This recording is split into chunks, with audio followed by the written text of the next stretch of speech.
ग्वालियर सिंधिया शासकों द्वारा हिंदवी स्वराज की स्थापना और मुगलों से लेकर अंग्रेजों के साथ हुए उनके संघर्ष की गाथाएं अब इतिहास की गर्त में समा चुकी हैं। शिंदे, जो अब सिंधिया के नाम से जाने जाते हैं, राजशाही की जिन वीर गाथाओं को इतिहास में जगह नहीं मिले, अब उन्हें एक बार फिर से सामने लाया जा रहा है। इसी क्रम में जयविलास पैलेस में पानीपत युद्ध के दौरान सिंधिया राजशाही द्वारा किए गए वीरता और पराक्रम की याद में शौर्य दिवस का आयोजन किया गया। आपको बता दें कि अटक से कटक तक सिंधिया शासकों ने अपनी तलवार का लोहा मनवाया और हिंदवी स्वराज की स्थापना की। सिंधिया मामलों के जानकार अरुणांश गोस्वामी बताते हैं कि महाजी सिंधिया, दत्ताजी सिंधिया, जनकोजी सिंधिया, तुकाजी सिंधिया और ज्योतिबा सिंधिया समेत अनेक शासकों ने हिंदवी स्वराज की स्थापना में अपनी आहुति दी है। पानीपत शौर्य दिवस के इस कार्यक्रम में बीएसएफ, इंडियन आर्मी के अधिकारियों समेत हर धर्म और मजहब के धर्म गुरुओं ने भी शिरकत की। आपको बता दें कि सिंधिया राजशाही के जनकोजी सिंधिया ने 16 वर्ष की अल्पायु में ही पानीपत के युद्ध में हिस्सा लिया और वीरगति को प्राप्त हुए। इतिहास के गर्भ में समाये और बिसराए गए ऐसे वीरों को श्रद्धांजलि और पुष्पांजलि अर्पित की गई। संभाजी थे, लेकिन संभाजी फिर पकड़े गए। यानी पूरे देश में मुसलमानों का केवल मराठों के ऊपर ही तो दांव रहा। पूरे मुगल साम्राज्य को कहो, उस समय अफगान भी थे, अफगान मुगल आपस में लड़ते थे। इधर उत्तर हिंदुस्तान का इतिहास अपन ने देखा कि महाराणा प्रताप भी उनसे लड़ते रहे। उसके पश्चात शिवाजी आए और शिवाजी महाराज की माता ने उनको जो स्वराज्य का स्वप्न दिया, उस स्वप्न को साकार करने के लिए शिवाजी ने अपनी जो जीवन का पूरा बलिदान लगा दिया। उसमें उनके लिए समर्थ रामदास गुरु, उन्होंने जो योगदान दिया, ये क्या है, बोले ब्रह्म तेज और क्षात्र तेज। अगर राज्य करना है तो ब्रह्म तेज और क्षात्र तेज ही एक होगा तो राज्य हो सकता है। सबको पता है कि तात्या टोपी की मदद की सिंधिया परिवार ने, जब सबको पता है रानी झांसी की मदद की सिंधिया परिवार ने, जब सबको पता है कि जब क्या कहते हैं आपका सरदार वल्लभ भाई पटेल भारत का वो क्या कहते हैं यूनाइट करने की कोशिश कर रहे थे, तो बीपी मेनन अपनी किताब इंटीग्रेशन ऑफ इंडियन स्टेट में लिखते हैं कि सारे जितने भी राजे महाराजे थे उन पे एक अच्छा प्रभाव डालने का काम जीवाजीराव सिंधिया महाराज ने किया कि आप अपने और सबसे पहले जो आवेदन भेजा कि हमसे सीट करेंगे, वो ग्वालियर के दीवान ने भेजा। बड़ौदा पहले चला गया, फिर उन्होंने सीट कर लिया, वो दूसरी बात है। पर मैं ये कह रहा हूँ कि एक इनिशिएटिव जीवाजी महाराज ने लिया, धन दिया, चीज़ें दी। उसके साथ साथ उनसे किसी ने पूछा आप सरदार पटेल के बारे में क्या सोचते हैं? कहते पहले तो मैं ऐसा सोचता था ये मेरे शत्रु हैं, क्योंकि ऑब्वियसली हम सबसे हमारी रियासतें ले रहे हैं, पर आज ये मेरे सबसे बड़े दोस्त बन गए। और आज आप देखेंगे जो लोकसभा में जहाँ प्रधानमंत्री जी भी सरदार पटेल की प्रतिमा पे पूरा पुष्पांजलि देते हैं, वो जो प्रतिमा है, जो पोर्ट्रेट है, वो जीवाजीराव सिंधिया महाराज ने डोनेट किया। आप लोकसभा की वेबसाइट पर डाल के देख सकते हैं।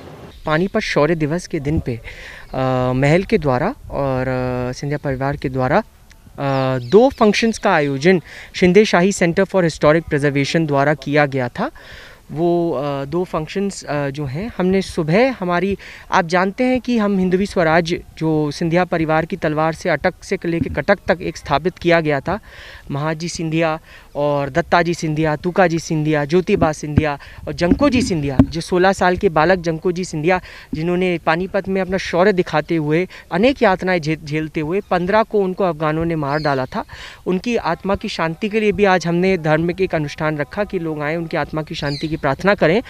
तो वो जो एक साम्राज्य था हिंदवी स्वराज्य का, जिसमें सारी समुदाय, सारी कम्युनिटी, हर कास्ट के लोग, हर रिलीजन के लोग, चाहे इब्राहिम खान गार्दी हूँ, चाहे क्या कहते हैं राणे खान भाई हों, चाहे हमारे गोवन नरोना हों, सब ने मिलके एक राष्ट्रवाद की भावना के साथ तलवार उठाई सिंधिया परिवार के अंडर और किस तरह के उन्हें अटक से कटक एक राज्य बनाया। इसके ऊपर हमने 2 कार्यक्रम रखे। पहला कार्यक्रम जो था वो हमने फ़ौज के लिए एक सेमिनार रखा था, क्योंकि कल जनवरी 13 को वडगांव की लड़ाई में महाजी सिंधिया ने एक भारतीय फ़ौज जिसमें अनेक लोग थे, उत्तर भारत के थे, बिहार के थे, मध्य प्रदेश के थे, अलग अलग तरह के लोगों को लेके, जिसमें नरोना नाम का एक गोवन भी था, लेके अंग्रेज़ों को बुरी तरह से पछाड़ा था। महाजी सिंधिया की उस विजय का जो द्योतक जो स्तंभ है वो आज भी खड़ा हुआ है वडगांव में। तो उनके कल के शौर्य की, उनकी विजय के उपलक्ष्य में, और आज जो पानीपत शौर्य दिवस है, कल जो आर्मी डे है, हमारी आर्मी डे हम मनाते हैं, इन तीनों को ध्यान में रख के हमने एक डिफेंस सेमिनार रखा था। उसका नाम था Scindia in the defence of India.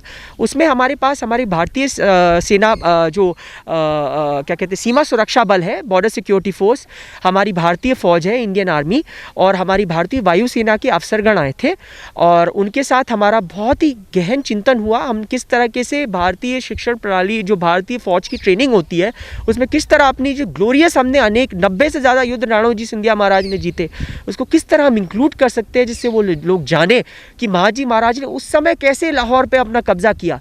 ये हमने सुबह किया, और हमें जान के खुशी मिलती है, ये खुशी होती है कि BSF, इंडियन आर्म फोर्सेस और इंडियन एयरफोर्स ने बड़ी रुचि दिखाई है इस चीज़ को आगे ले जाने में, और हम कोशिश करेंगे कि सिंधिया परिवार की इस गौरवशाली इतिहास को और आगे ले जा सके। इसके बाद इस डिफेंस कॉन्क्लेव के बाद जो सुबह हुआ था, उसके बाद आज शाम को हम लोग 4 बजे अराउंड हमने एक मराठा समाज जो जिन्होंने पानीपत में युद्ध लड़ा था सिंधिया फौज के साथ, सिंधिया फौज में से 15 बच्चे शहीद हुए थे। एक बच्चे जो थे वो जो जंकोजी राव सिंधिया उनका बाद में शहादत हुई थी। इनके साथ अनेक सरदारों ने लड़ाई लड़ी थी। उन सब सरदारों के वंशज जो हैं, जिन्होंने अपने परिवार वाले खोए थे, उनको हमने बुलाया उनका सम्मान करने के लिए। उसी के साथ साथ हमने एक सर्वधर्म मंडली भी बुलाई है, जिसके अंदर हमने अनेक धर्मगुरु, मराठा समाज के, सिख समाज के, मुसलमान समाज के, राजपूतों में से, सब में से हमने धर्मगुरु बुलाए हैं, जिससे वो पानीपत में जो हमारे भारतीय सैनिक जिनकी शहादत हुई थी, उनको आदर मिल सके, और हम फिर से छत्रपति शिवाजी महाराज और उनकी माता जीजाबाई राजे, स्वराज जननी जीजा माता की जो सोच थी, उसको हम फिर से किसी तरह से, और महाजी महाराज की तलवार और जीवाजी सिंधिया ने जो भारत की आज़ादी में योगदान दिया, उस सब चीज़ों को हम एक पटल पे ला सके, याद कर सके, और ये सिलसिला अब चलता रहेगा।